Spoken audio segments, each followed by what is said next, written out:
This 5-bedroom house in Hobart is open for inspection and expectations are high. I would expect it to at least be 480 and above. $500,000 for a 5-bedroom house would be considered a bargain on the mainland, and that's why there's plenty of overseas and interstate buyers here today. I like the natural beauty of Hobart. Here is less traffic than mainland, and here is we can have more saving than Sydney.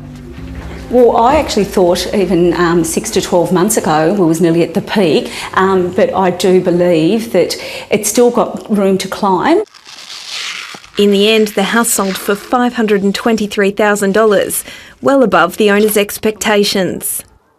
Congratulations! While Hobart's real estate market has been heating up for years, new figures show it's now on fire. In Hobart, the median house price jumped 15.6% last year, the biggest rise in the country. By comparison, Melbourne was next at 8.7%. Perth actually dropped, as did Darwin. But not everyone has benefited from the booming property market.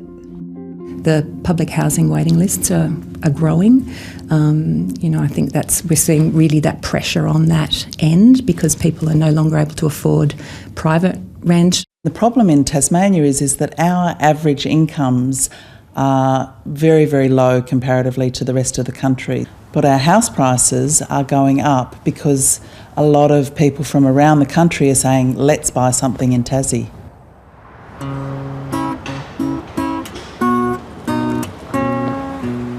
At this inner city food van, the queues of the homeless have been getting longer.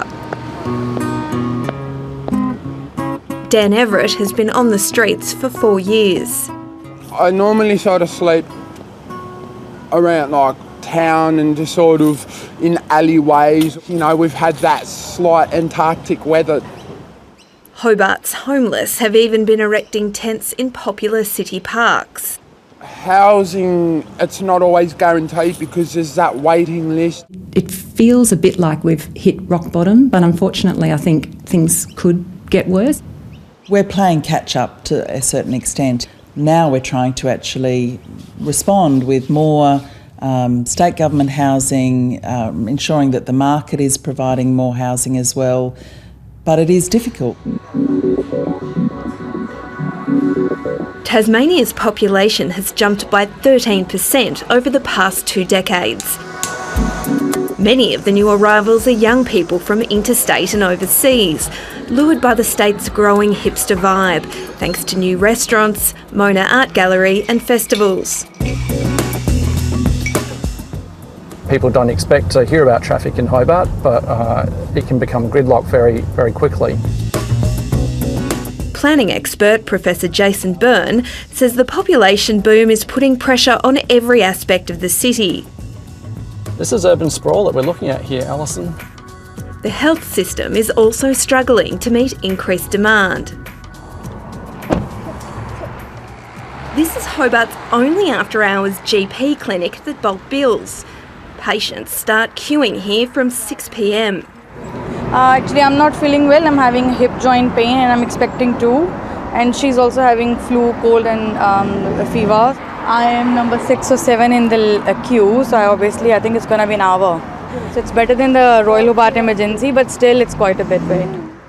So we've got highest levels of chronic disease and the lowest levels of bulk billing GPs in Tasmania. The federal government says it has incentives to increase bulk billing in places like Hobart, and after-hours service as well as chronic disease plans are increasing. The city itself is severely constrained. This topography really hems the city in. The state government says it's releasing more land to bring house prices down, but others argue Tasmania's biggest city needs a rethink of the great Australian dream. Some of the solutions for Hobart mean going up. We're talking medium density development, 5 to 7 storey apartments.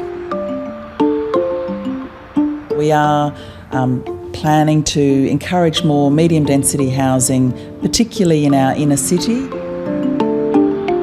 Tasmania's biggest challenge may be preserving the lifestyle that's made it such a popular place to call home. The attractiveness of the city at the moment is that it has clean air, lots of open space, is a pleasure to live in, and we really need to capitalise on that.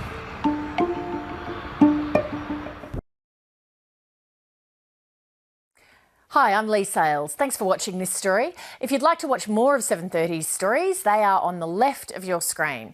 And tap on the button below to subscribe and get the latest from ABC News.